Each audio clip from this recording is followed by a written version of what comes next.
Au nom du Père et du Fils et du Saint-Esprit. Amen. Évangile de Jésus-Christ selon Saint Jean. En ce temps-là, Jésus disait à ses disciples, « Moi, je suis la vraie vigne, et mon Père est le vigneron. Tout sarment qui est en moi, mais qui ne porte pas de fruits, mon Père l'enlève. Tout sarment qui porte du fruit, il le purifie en le taillant, pour qu'il l'emporte davantage. Mais vous, déjà vous voici purifiés grâce à la parole que je vous ai dite. Demeurez en moi, comme moi en vous.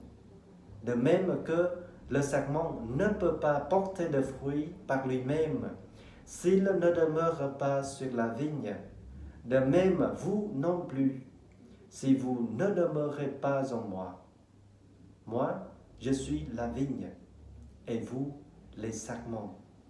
Celui qui demeure en moi et en qui je demeure, celui-là porte beaucoup de fruits. Car en dehors de moi, vous ne pouvez rien faire. Si quelqu'un ne demeure pas en moi, il est comme le sarment jeté dehors et il se dessèche.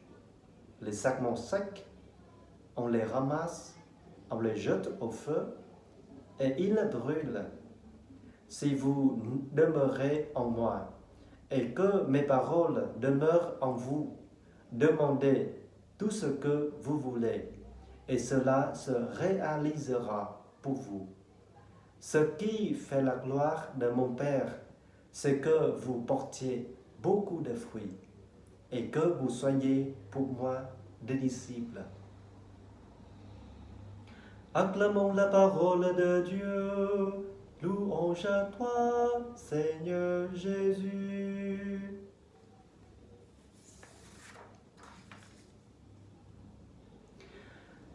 Chers frères et sœurs, la vigne est une image très familière pour nous Français et surtout pour nous Charentais qui vivons entre le pays de Loire, le Bordelais et le vignoble charentais. Tout sarment qui se trouve séparé de la vigne se dessèche et meurt.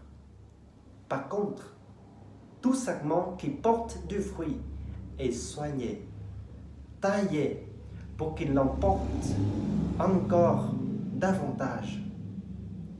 Jésus a voulu utiliser cette image de la vigne pour montrer la solidarité profonde qui doit exister entre Jésus et les siens.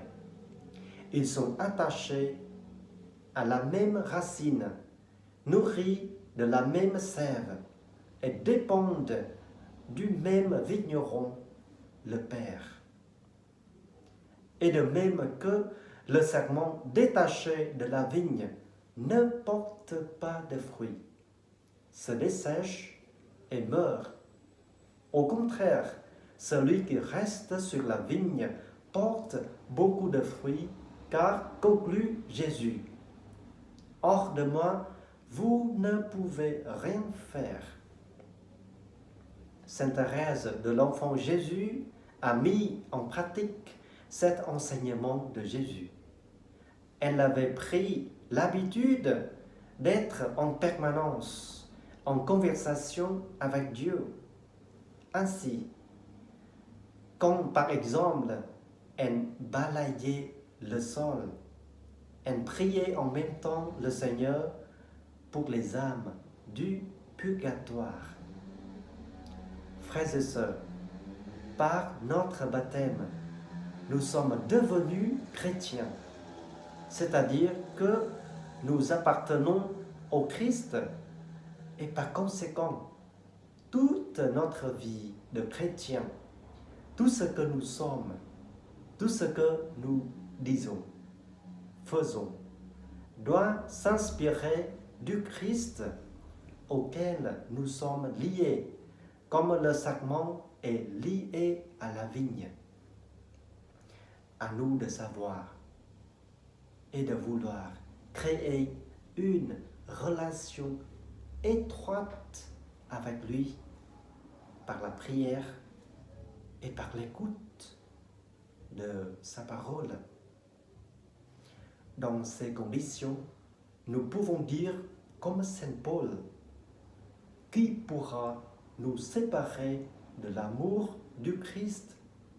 La détresse, l'angoisse, la persécution, la faim, le dénuement, le danger, le glaive. Mais en tout cela, nous sommes les grands vainqueurs grâce à celui qui nous a aimés. Amen. Que Dieu Tout-Puissant et miséricordieux vous bénisse. Au nom du Père et du Fils et du Saint-Esprit. Amen.